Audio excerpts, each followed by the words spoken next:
లాలి ప్రత్యగ్రూప లాలి సద్రూప లాలి పరమానందల సదాత్మచంద్ర లాలి ప్రత్యగ్రూప లాలి సద్రూప లాలి పరమానందల సదాత్మచంద్ర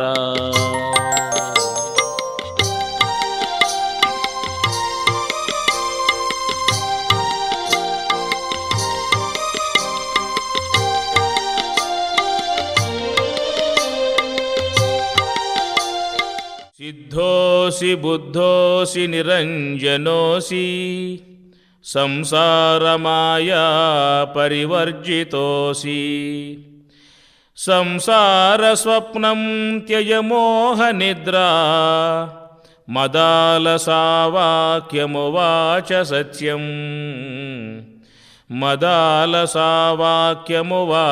సత్యం. బిడ్డలకు తల్లులు ఎట్టి జ్ఞానాన్ని బోధిస్తారో అలాంటి సంస్కారవంతులుగా వాళ్ళు ఎదిగే అవకాశం ఉన్నది. మాతృదేవోభవ, పితృదేవోభవ, ఆచార్య దేవోభవ అన్నారు. కనుక ఆచార్య స్థానం మూడో స్థానం. మొదటిది గురుస్థలం తల్లిది. కనుక ఆ తల్లులు సంస్కారవంతులై ఉన్నట్లయితే ఆ తల్లి ద్వారా ఆ బిడ్డ అట్టి ఆ సంస్కారమును పొంది అతని జీవితం తరించే అవకాశం కలుగుతుంది. కనుక తల్లులు ముఖ్యంగా ఆధ్యాత్మికాన్ని శీలించాల్సి ఉంటుంది, సంస్కారవంతులు కావాల్సి ఉంటుంది. అలాంటి ఆ సంస్కారవంతులై ఉన్నటువంటి ఒక తల్లుల గర్భాలలో జన్మించే బిడ్డలకు కూడా చక్కటి సంస్కారం వచ్చి వాళ్ళు సవ్య మార్గంలో పయనించే అవకాశం ఏర్పడుతుంది. తన తల్లి గర్భములో ఉన్నప్పుడు ఆ యొక్క శిశువుకి కర్మేంద్రియములు, జ్ఞానేంద్రియములు, ప్రాణవాయువులు ఇత్యాదివన్నీ ఏర్పడతాయి. ఆ తర్వాత అంతరేంద్రియాలు నిర్మాణం చేయబడతాయి. ఇవన్నీ అయిన తర్వాత బిడ్డకు చక్కటి జ్ఞానం అనేది ఉదయిస్తుంది. తల్లి స్వీకరించేటువంటి యొక్క ఆహారం ఆ బిడ్డకు పోయినట్లుగా ఆ తల్లి గ్రహించేటువంటి శబ్దములు కూడా ఆ బిడ్డను సంక్రమిస్తాయి. కనుక స్థూల దేహానికి ఆహారం పోతుంది, సూక్ష్మ దేహానికి శబ్దాదులు పయనిస్తాయి. సాత్విక ఆహారం తిన్నట్లయితే సాత్వికాంతముగా దేహం పెరుగుతుంది. సాత్విక మాటలు విన్నట్లయితే అలాంటి సంస్కారవంతముగానే ఆ బిడ్డలు గర్భాలలో చక్కగా వాళ్ళు వృద్ధి చెందే అవకాశం ఏర్పడుతుంది. లీలావతి గర్భములో రాక్షస వీర్యం ఉన్నది.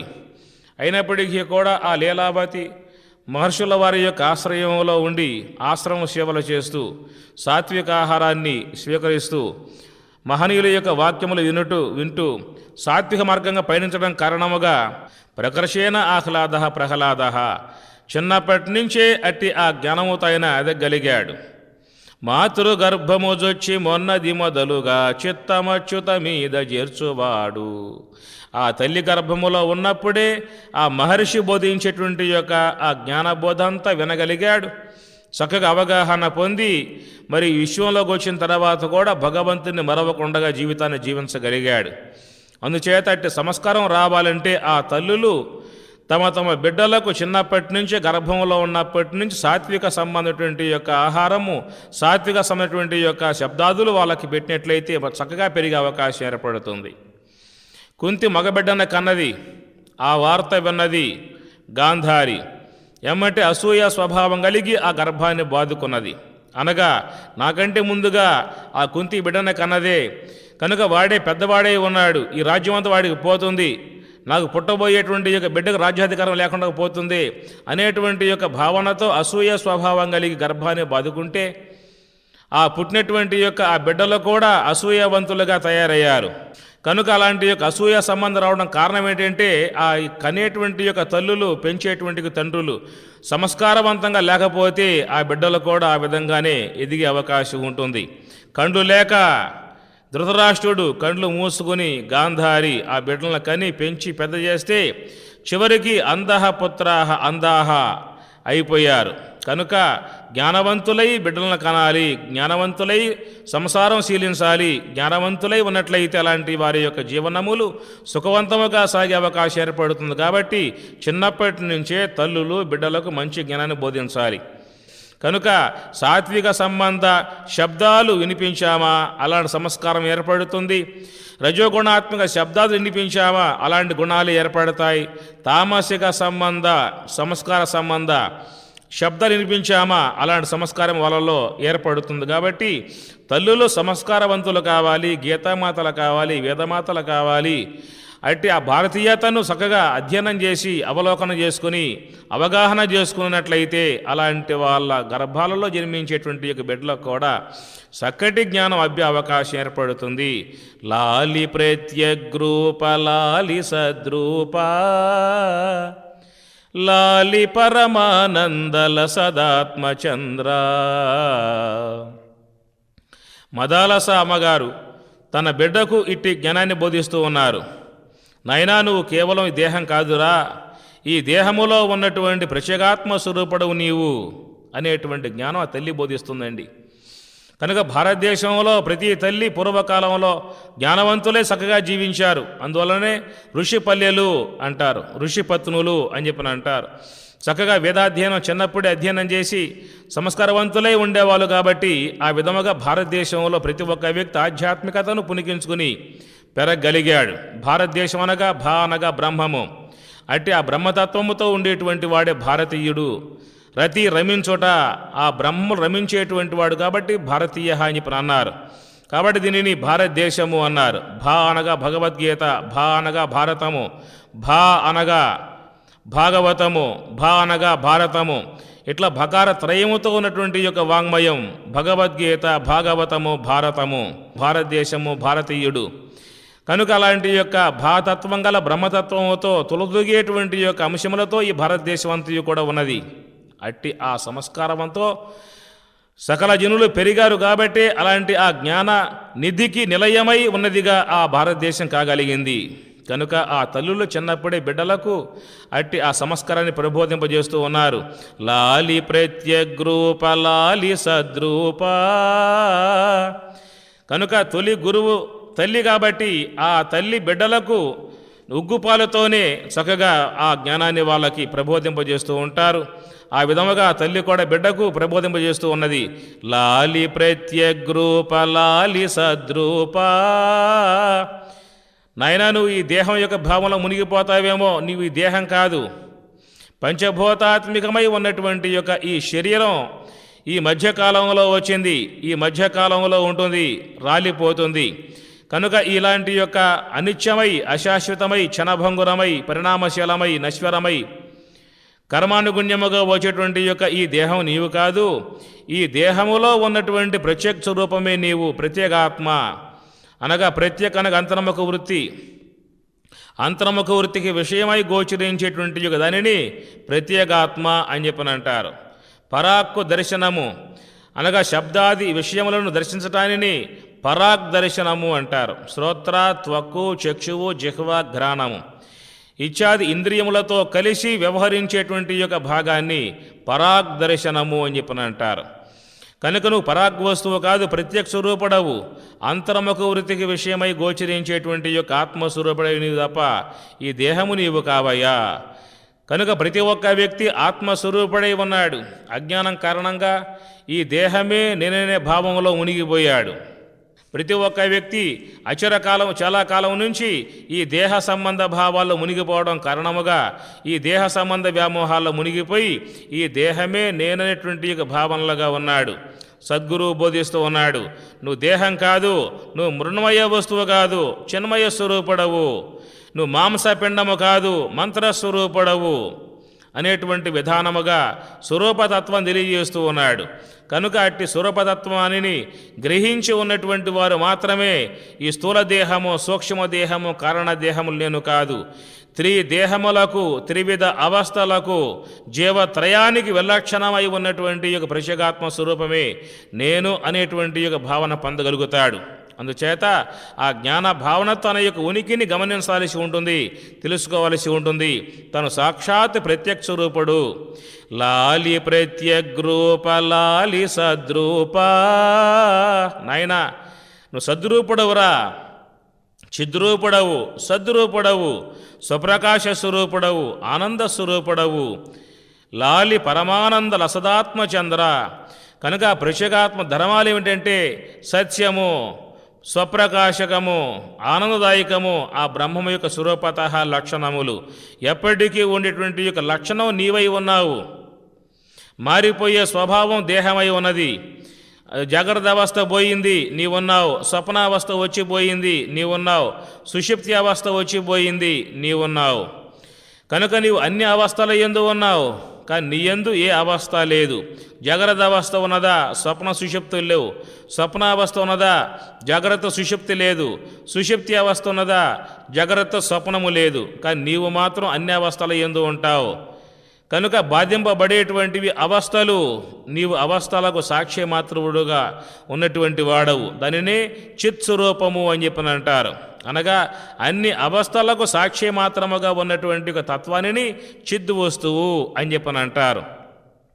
కనుక ఆ చిద్వస్తువు యొక్క ఆశ్రయములన్నీ కూడా కదిలిపోతూ ఉన్నవి. వాటి యొక్క ఉనికిని, వాటి యొక్క లేమిని తెలుసుకునేటువంటి స్వభావం గలది ఆ చిద్వస్తువు. కనుక సమస్త విశ్వాన్ని విషయం చేసుకుంటుంది ఆ చిద్దు వస్తువు. తెలియబడుచున్న విశ్వంబు దృశ్యమనుచు తెలివిన ఈ సర్వమున్నుగాంచు దృక్కు నేను. తెలియబడుచున్న విశ్వంబు దృశ్యమనుచు, ఈ తెలియబడేటువంటి యొక్క విశ్వమంతా దృశ్యమే. ఈ తెలుసుకునేటువంటి యొక్క ద్రష్ట స్వరూపమే నేనై ఉన్నాను. కనుక ఆ ద్రష్ట స్వరూపమునే చిద్దు వస్తువు అని చెప్పని అంటారు. అది అన్నింటినీ విషయం చేసుకుంటుంది. అది దేనికి విషయము కాదు. శబ్దాది విషయ పంచకంబు దృశ్యం బగు శ్రవణాధికరణ పంచకమునకు. శ్రవణాధికరణ పంచకంబు దృశ్యం బగు దతమనోబుద్ధ్యహంకృతులకు. దతమనోబుద్ధ్యహంకృతులు దృశ్యం బగు పరిపూర్ణ దృంగమయ బ్రహ్మంబునకు. పరిపూర్ణ దృంగమయ బ్రహ్మంబునకు దృశ్యత్వంబు చింతింపదుగానా. శబ్దాది విషయ పంచకంబు దృశ్యం బగు. కనుక శబ్ద, స్పర్శ, రూప, రస, గంధాది విషయ సముదాయము దృశ్యము. ఏటికి? శ్రోత్ర, త్వక్కు, చక్షు, జిహ్వ, గ్రాణాదులకు దృశ్యములై ఉన్నాయి. అయితే ఈ జ్ఞానేంద్రియములు కూడా ద్రష్టలా అన్నట్లయితే విషయముల యొక్క విషయములో ద్రష్టలుగా ఉన్నాయే తప్ప అట్టి ఆ ఇంద్రియములు మనస్సుకు దృశ్యములుగా ఉన్నాయి. కనుక ఇంద్రియముల యొక్క స్ఫుటత్వమును, వాటి యొక్క మందత్వాన్ని విషయం చేసుకుంటుంది మనస్సు. కనుక మనస్సు ద్రష్ట అవుతుంది, ఇంద్రియములు దృశ్యములు అవుతాయి. అయితే మనస్సు ద్రష్ట అందామా అన్నట్లయితే ఇంద్రియముల యొక్క విషయంలో ద్రష్టగా ఉన్నది తప్ప అది బుద్ధి యొక్క విషయంలో దృశ్యముగా ఉన్నది. అనగా మనసు అనేటువంటి యొక్క వస్తువు ఎట్లా ఉందో బుద్ధి గమనిస్తూ ఉంటుంది. ఉద్వేగంతో ఉన్నదా, ఆవేశంతో ఉన్నదా, క్రోధంతో ఉన్నదా, ద్వేషంతో ఉన్నదా, ఈ విధముగా ఏ వృత్తులతో కలిగి అది ప్రవర్తిస్తూ ఉంటుందో ఆ మనస్సు యొక్క స్థితిగతులను విషయం చేసుకునేటువంటిది బుద్ధి అయి ఉన్నది. కాబట్టి బుద్ధి ఏమో నిర్మలాంతఃకరణము, మనస్సు ఏమో మలినాంతఃకరణము. బుద్ధి శుద్ధ స్వరూపము, మనస్సు అశుద్ధ స్వరూపము. చంచల స్వభావం గలది మనస్సు, నిశ్చల స్వభావం గలది బుద్ధి. రాజసిక తామసికములతో ఉండేది మనస్సు, సాత్వికముతో ఉండేది బుద్ధి. ప్రవృత్తి మార్గంలో పోయేది మనస్సు, నివృత్తి మార్గంలో పయనించేది బుద్ధి. అవివేకముతో ప్రవర్తించేది మనస్సు, వివేకముతో ప్రవర్తించేది బుద్ధి. తొందరపాటుతో వ్యవహరించేది మనస్సు, నిదానముగా ఆలోచించి వ్యవహరించేటువంటిది బుద్ధి. అయితే ఆ బుద్ధి కూడా ద్రష్టేనా అన్నట్లయితే మనస్సు యొక్క విషయంలో ద్రష్టే తప్ప అది ప్రత్యేగాత్మ యొక్క విషయంలో దృశ్యమై ఉన్నది. అనగా ఆ బుద్ధి జగరదాది అవస్థలలో పనిచేస్తూ ఉంటుంది. సుషుప్తి అవస్థలో దాని ఉనికి లేకుండా జడమై పడిపోతుంది. కనుక ఆ జడమై పడిపోయేటువంటి యొక్క బుద్ధిని ప్రత్యేగాత్మ విషయం చేసుకుంటుంది. బుద్ధి పనిచేస్తుంది, నాకు తెలుస్తుంది. బుద్ధి పనిచేయటం లేదు సుషిప్త అవస్థలో, నాకు తెలుస్తుంది. కనుక ఆ బుద్ధిని కూడా విషయం చేసుకుంటూ ఉన్నటువంటి యొక్క వస్తువునే నేనే ఉన్నాను. కాబట్టి అట్టి ఆ నేను చిత్స్వరూపడనై ఉన్నాను. చిద్దు వస్తువునై సమస్త బుద్ధిని, మనస్సుని, ఇంద్రియాలని, విషయాలని అన్నిటిని విషయం చేసుకుంటూ ఉన్నాను. అట్టి విషయం చేసుకునేటువంటి యొక్క అట్టి ఆ వస్తువే, ఆ చిద్దు వస్తువే నేనై ఉన్నాను. కనుక అట్టి ఆ తత్వాన్ని ఆ తల్లి ఆ బిడ్డకు చిన్నతనంలోనే ఉగ్గుపాలతోనే బోధిస్తూ ఉన్నది. లాలి ప్రత్యగ్రూప లాలి సద్రూప. ఓ నాయనా, నీవు కేవలము సత్స్వరూపుడవురా, చిత్స్వరూపుడవు, స్వప్రకాశ స్వరూపుడవు. ఈ దేహేంద్రియాలకు ద్రష్టగా ఉన్నటువంటి యొక్క వస్తువే తప్ప నువ్వు దేహేంద్రియములు కాదు, నువ్వు దృశ్యము కాదు, ద్రష్ట స్వరూపుడవై ఉన్నావు. నువ్వు నశ్వర స్వరూపుడవు కాదు, అనశ్వరమై ఉన్నావు. నువ్వు ఎప్పటికీ ఉండేటువంటి వాడవు. అందుచేత నీవు లాలి పరమానంద లసదాత్మచంద్ర, పరమానంద, నువ్వు కేవలం పరమానంద స్వరూపుడవు. లేనిపోని వ్యవహారం అంతా పైన వేసుకుని, ఆ చెత్త అంతా పైన వేసుకుని, ఈ స్వరూపాన్ని మరుగు చేసుకుని ఈ ప్రపంచ విషయాలలో మునిగి దుఃఖానికి గురుగుతూ ఉన్నావు. దుఃఖం నీ యొక్క స్వరూపము కాదు, ఆనందం నీ యొక్క స్వరూపమై ఉన్నది. దుఃఖమాగంతుకంబై తోచుచుండు సుఖము స్వాభావికము నాకు సూర్యవర్య.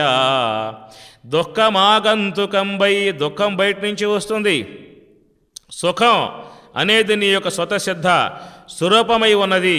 అందుచేత ఆ ఆనంద స్వరూపడవై ఉన్నటువంటి గునికిలో ఉన్నట్లయితే నువ్వు బ్రహ్మానంద స్వరూపడవై శేషించే అవకాశం ఏర్పడుతుంది. కనుక దుఃఖం నీ లక్షణం కాదు, ఆ దుఃఖములు బయట నుంచి వస్తూ ఉన్నాయి. సుఖం నీ లోపలే ఉన్నది. ఆ సుఖ స్వరూపడవే నీవు. లోకంలో మానవులు సుఖాన్ని అపేక్షించి అనేక విషయాల్లోకి పోతూ ఉన్నారు, అనేక భోగ్య వస్తువుల్లోకి పోతూ ఉన్నారు. తింటే సుఖం వస్తుందా, వింటే సుఖం వస్తుందా, కంటే సుఖం వస్తుందా, అనుభవిస్తే సుఖం వస్తుందా అనేటువంటి విషయాలుగా పరుగులు చేస్తూ ఉన్నారు. ఆ విషయ అరణ్యంలో పడి పరుగులు చేస్తూ ఉన్నారు ఈ ఆనందం కోసముగా. కనుక అట్టి ఆనందం ఎక్కడ ఉందని చెప్పనంటే అది నీ అందే ఉన్నది, నీ యొక్క స్వరూపమయ్యే ఉన్నది. కనుక అట్టి ఆనందం నాలోనే ఉన్నది అనేటువంటి యొక్క విషయాన్ని తెలియగలిగితే అట్టివాడు తనలోనే అట్టి ఆ బ్రహ్మానందాన్ని పొందగలుగుతాడు. అందుచేత లాలి పరమానంద లసదాత్మచంద్ర. అలాంటి ప్రత్యక్ష స్వరూపులుగా, చిత్స్వరూపులుగా, సత్స్వరూపులుగా, ఆనంద స్వరూపులై ఉన్నటువంటి యొక్క తాము అజ్ఞాన కారణముగా దేహ సంబంధ మోహాలలో మునిగిపోయారు.